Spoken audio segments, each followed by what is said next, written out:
DK Live. It's Tuesday, April 7th, and we're coming to you live and direct from Portland, Oregon. So today's show, I got a couple videos I want to show, and I'm also, we're going to talk about, the show is mostly music and then a little philosophy.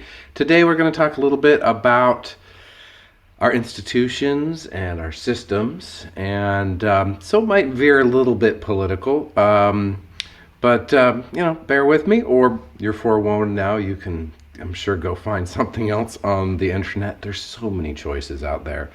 So I'm going to start the show today with a video. This is a message to mayors around the world, and this is going to talk about our transportation systems.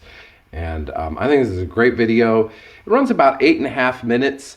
I may decide, depending on how soon we get folks in the room here, I may decide to cut it down and pop back in. I've got the power here with my experimental TV.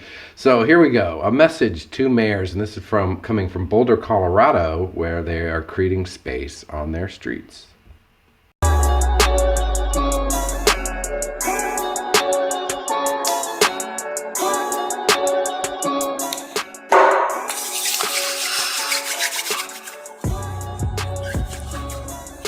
Hello there, mayors of the world.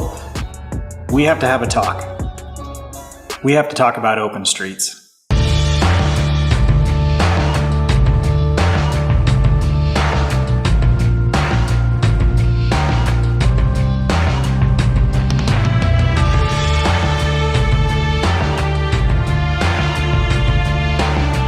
Some of you have been resisting this idea, and for the life of me, I don't understand why. We have cities all across the United States that are built just for the comfort of cars. You can see this anytime you go outside and you try to simply cross an intersection. Now we're faced with a pandemic. People are doing their best to stay home and stay safe, but you do need to get outside. You need to get essential items. You need to get some fresh air.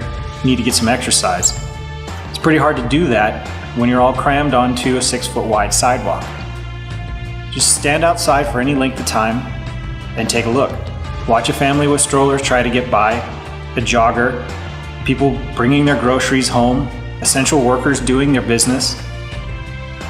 I don't think it's fair right now when we have rights of way that are 40, 60, 80 feet wide that are sitting virtually empty. I don't think it's fair that we're asking people to come in close contact when we've been advised to keep at least 6 feet from each other. I think it's time to open up the streets and let people fan out, give them a better room, and truly make them open streets for people. These things shouldn't be clogged with large metal boxes filled with 1 or 2 passengers. These should be filled with people going about their day. Cars should be guests in the city. They should be wary of cyclists and pedestrians. They should be careful, and they should be going very slow all the time. Drivers have a responsibility to be safe. They're the ones that are in multi-thousand-pound vehicles with hundreds of horsepower available to them with a single push of a pedal. The other side of that equation is a pedestrian. Someone just walking across the street. They don't have a metal cage. They don't have airbags. Is it fair to allocate all this space to machines that are killing people at an increasingly alarming rate? I don't think so. Is it fair right now to tell people that they still have to cram onto sidewalks? It isn't. So if you are a mayor of a city, is there space that people could be using right now to stay safe? Here in Denver, we're lucky enough that we had leadership that decided it was a good idea to close down some of these streets, which in turn opened them up for people. Today I went for a ride to get out, to clear my head, to pick up groceries. 16th Avenue here in Denver is sometimes called the Bike Boulevard or the Bike Highway. It's popular any time of the year. But right now cars are guests. And I was able to see people on roller skates, people on rollerblades, skateboards, bikes, people running, people walking, dogs just talking to each other in the middle of the road. If you're resisting this kind of idea in your city, think to yourself why this is. Are you worried about vehicle traffic? Are you worried about throughput still? Because that's archaic, it's backwards, and it's wrong. Are you worried that it would entice people to congregate? I can tell you what I saw today. I saw a lot of folks out, but none of them were shoulder to shoulder like you see in the parks on the small sidewalks. Everyone was giving everyone distance. Here in Denver, people had their masks on, they were being responsible. 16th Avenue is 40 plus feet wide. It's 2 lanes of traffic and 2 lanes of parking on both sides. There is plenty of space for people to be on that street and to be separated and to be safe. Denver has thousands of miles of roads. Right now, we've closed down 3 of them. It's not enough. And you should be doing the same in your city. Open up the streets to people. It's really that simple. Right now, there's plenty of options for drivers who need to get around. Their route doesn't need to be an absolute A to B straight line. They've had that privilege for 100 years. Right now, the streets are for people. While we're all worried and inside, now is a time to sit back and maybe do some unconventional thinking. We can't keep doing things the way we've been doing it, that's obvious. Now that we're basically been given a gigantic pause button, is the time to think about how we can do things differently.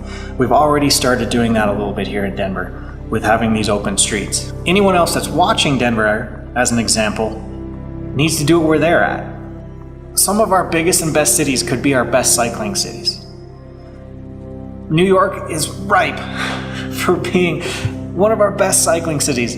There's space there that absolutely doesn't need to be filled up with cars. San Francisco, Chicago, all these places. Open up the streets to people and see what happens. You'll see people acting responsibly. I know these things are counterintuitive to what we've been doing for so long, but they shouldn't be if you really take the time and think about it. And guess what we have right now is a lot of time. We need to open up more streets to people. We need to make it permanent. We cannot go back to the status quo.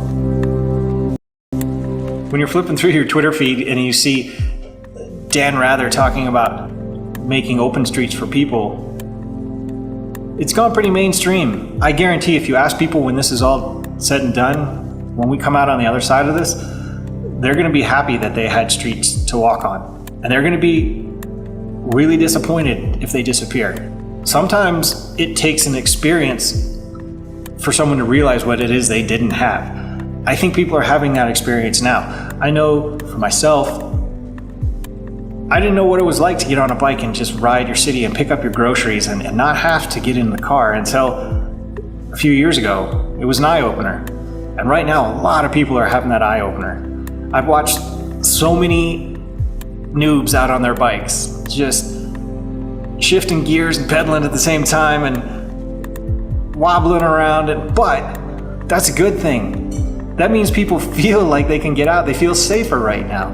They can actually get out and do it. And before, what was stopping them? The fact that we designed our roads only for cars, to be fast, to be dangerous, to be uninviting for anyone. But take the time to think. If someone tells you if something can't be done because of traffic flows, I think it's time to take a step back and go, is that really our biggest concern? Or are we more worried about people in our cities getting from A to B safely?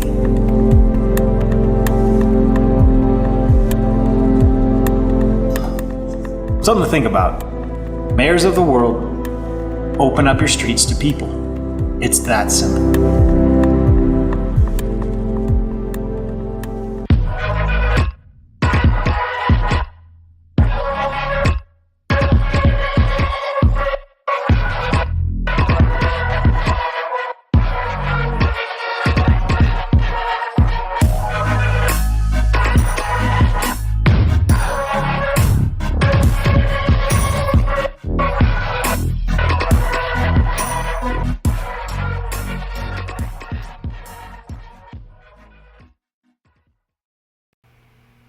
Well, wasn't that a great video? Yeah, I played the whole thing because I really like it. And Clarence Eckerson turned me on to that and linked me to that. I'll put the link up later when we're done with the live stream. So if you want to subscribe to his channel on YouTube, you can.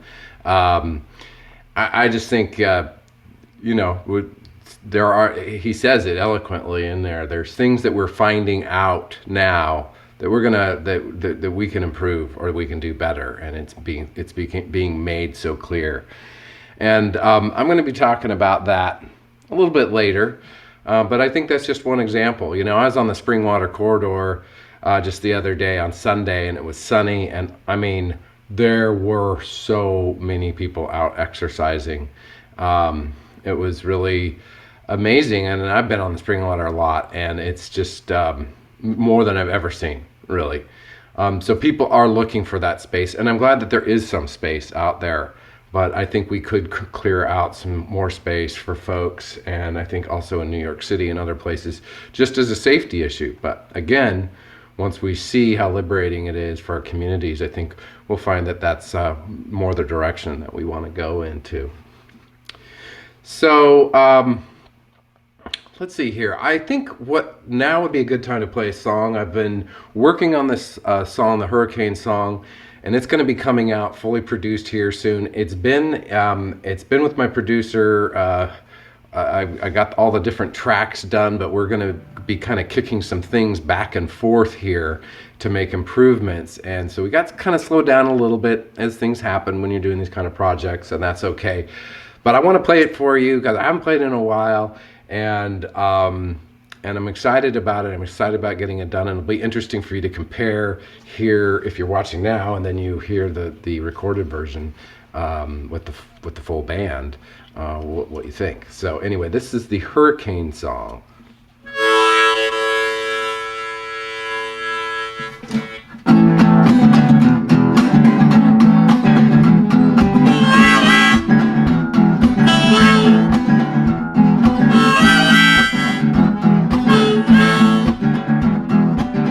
A hurricane will land and blow you far away, and then you long for the record you wanted to play.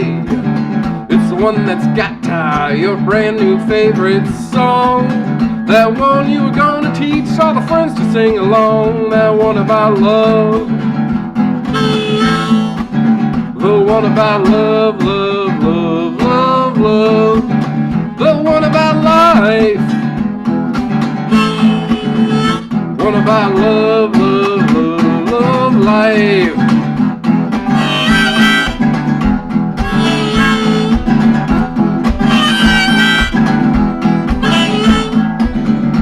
Well, you take that sand and you fill it up in the jar until there's no room left for what you really are.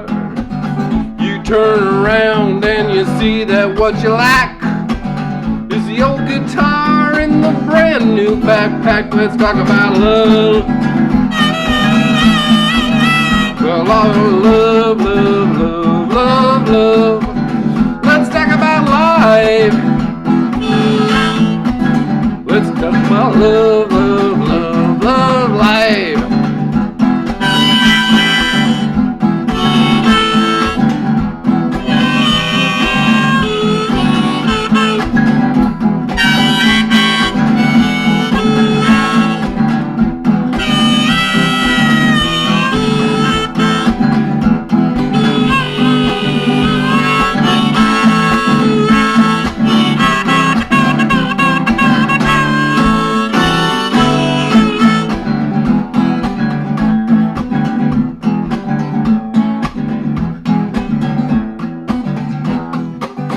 Don't bother walking with a pebble up in your shoe. But who am I to tell you what you ought to do? You'll find the path, but then you'll find the way. And then you drop the needle on the record you wanted to play. That one about love, the one about love, love, love, love, love. That one about life, one about love, love, love, love, life.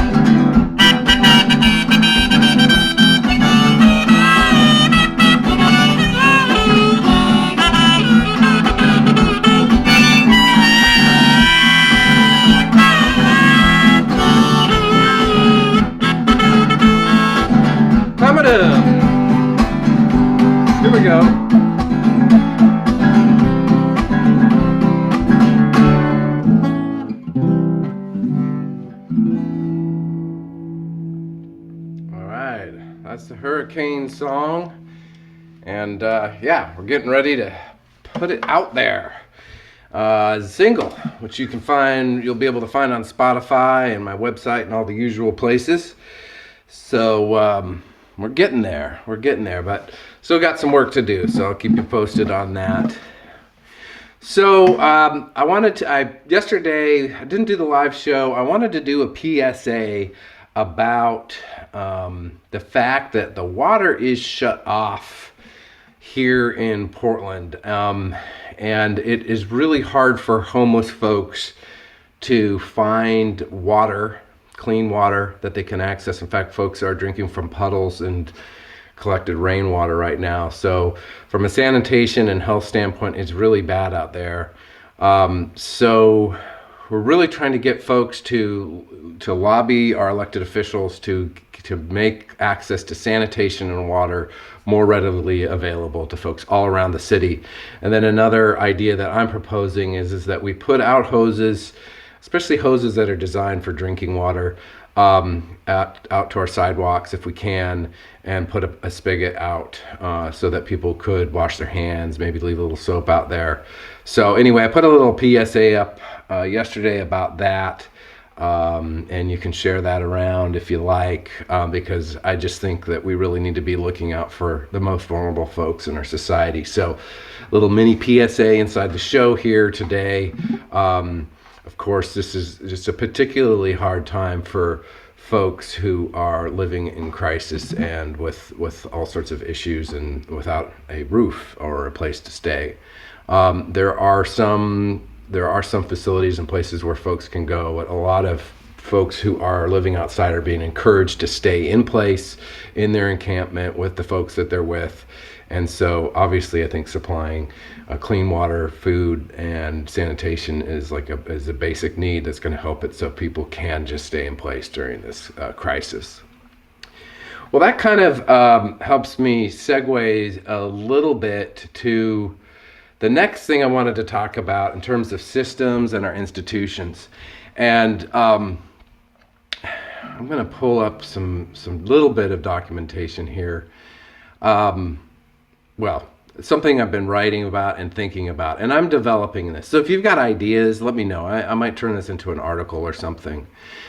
But what I think we're going to see a whole ton of conspiracy theories coming out here really soon. And in fact, they are coming. They are out.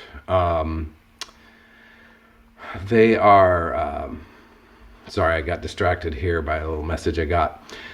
There are conspiracy theories right now about what's going on. Everything in Russia, they think Trump put it in China, and folks here probably think Putin did it or the Chinese did it or whatever. The problem with conspiracy theories, of course, is they're really difficult to prove. I mean, that's the nature of a conspiracy, right? I am more interested in what are the outcomes than figuring out exactly how it started, because that's something that I can't fight or change or deal with very easily. What is the outcome? So whether you think that 9/11 was an inside job, well, if you can prove it, they'll probably kill you. And they haven't yet been able to conclusively prove it. I'm sure if you talk to conspiracy theorists, they believe it's absolutely true. But to me, what is the outcome of 9/11? Here's some things that we know. We know that they were warned of jets coming to possibly attack buildings in August of 2001. And then it happened. And then we got the Patriot Act. And we've been at war ever since. And we've spent trillions of dollars. So to me, whether or not it was a conspiracy, what was the outcome? And the outcome has been very devastating for people around the world, especially the Middle East, and to a lot of Americans, and to our budget, and to our right to privacy, and all these things. So to me, I don't need to spend a lot of time worrying about exactly how it happened. The fact that it happened and how we reacted to it has been a problem. And then re-upping the Patriot Act, all those kind of things that have happened ever since have set us backwards. And I kind of feel like the same thing is happening here with the pandemic, and it tells us a lot about our society and who we are and what matters and who doesn't matter. And so I want to show another video that I think really goes to this, especially from a racial side of what this country stands for. And this is from 1968. This is from the Dick Cavett Show. And this is James Baldwin speaking. This is my favorite interview. If you haven't seen the movie I Am Not Your Negro, it's just a great movie. I know you got time now to watch it, so check out this movie. And this interview is actually in the movie, and I just think it's just a really powerful, it's a very eloquent way of, and more in-depth and hard-hitting way than just saying actions speak louder than words, but that's really what he's talking about here. So anyway, I'll show it to you. It's about 3.5 minutes long. Here we go. I would like to add someone to our group here. Professor Paul Weiss, a Sterling Professor of Philosophy at Yale.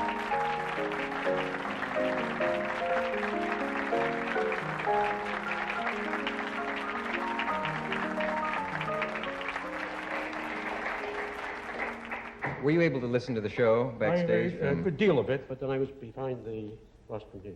Yes. So I heard only some of it.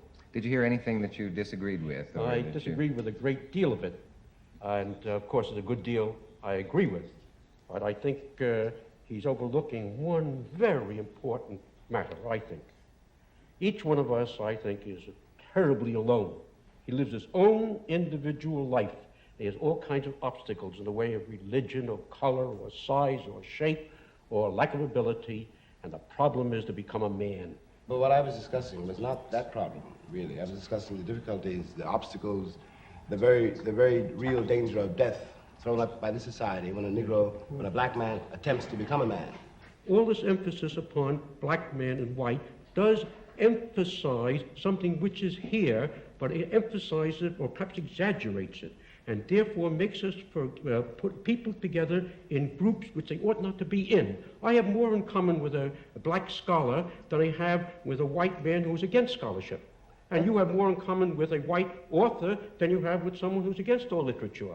So why must we always concentrate on color or on religion or this? There are other ways of connecting men. I'll tell you this. When I left this country in 1948, I left this country for one reason only, one reason. I didn't care where I went. I might have gone to Hong Kong, I might have gone to Timbuktu. I ended up in Paris, on the streets of Paris, with $40 in my pocket on the theory that nothing worse could happen to me there than had already happened to me here. You talk about making it as a writer by yourself. You have to be able then to turn off all the antenna with which you live, because once you turn your back on this society, you may die. You may die. And it's very hard to sit at a typewriter and concentrate on that if you're afraid of the world around you. The years I lived in Paris did one thing for me. They released me from that particular social terror, which was not the paranoia of my own mind, but a real social danger visible in the face of every cop, every boss, everybody. I don't know what most white people in this country feel, but I can only include what they feel from the state of their institutions. I don't know if white Christians hate Negroes or not, but I know that we have a Christian church which is white and a Christian church which is black.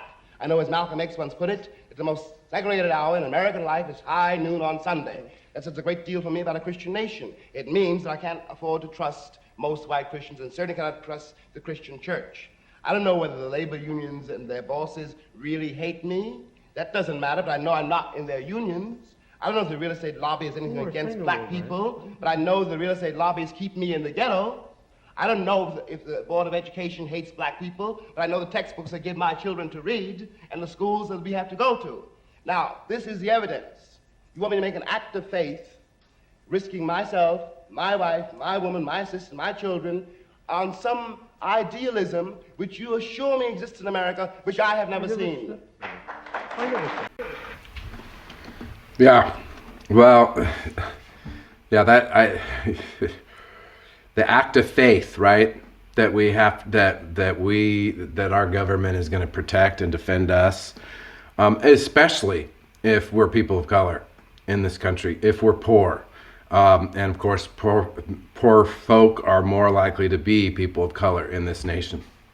There are, and down the bottom corner of my screen, Just reports, multiple reports showing that this virus is hitting folks harder, people of color harder, because of lack of health care in this country.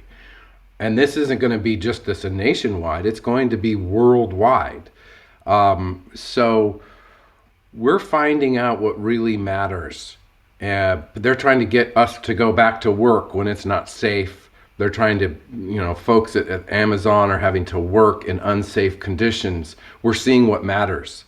So you can talk all high and mighty about anything. When it comes down to it, we're seeing what matters, what matters to our leadership. And I think I'm seeing a lot about from all the different people that I follow, and who are sending me emails about things, trying to help or trying to build community, and who aren't. I'm paying attention. I think we're all paying attention. Just as an example, the Jupiter Hotel here in Portland, Oregon, they're shut down. They opened up all their hotel rooms to homeless, I don't know if all, but most or all of their hotel to homeless folks who have COVID, so that who not necessarily need to be in a hospital, that they can go and rest and recover there at Jupiter Hotel. That, I'll tell you what, that's where I'll be telling my friends and family to go stay if they come to visit me here in Portland, Oregon. I'll be saying go to Jupiter Hotel, because they've shown in this time of crisis what matters. And where is our military that we've spent trillions of dollars on? Where's our military helping us right now? There's so much about how the lack of testing that we could have done. We could have been at the forefront doing this right, and then helping the rest of the world. Instead of, we're completely unprepared, and we're still not there. So this, to me, is a systematic issue that has to be addressed when we get to the other side. If we want to be in a morally right place.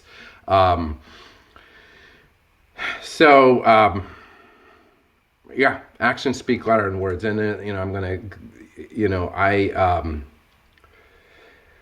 I just want to read from this thing that's right here. Going back to normal is just going back to the social terror of which Baldwin speaks. It may be hard to imagine right now, but humanity is facing preventable calamities even worse than this pandemic. In response, most of our current institutions are only equipped to make things worse, to benefit and protect the few. And I think it's time that we change that. I really do. And we need to be thinking about it right now and how we're going to make that happen. So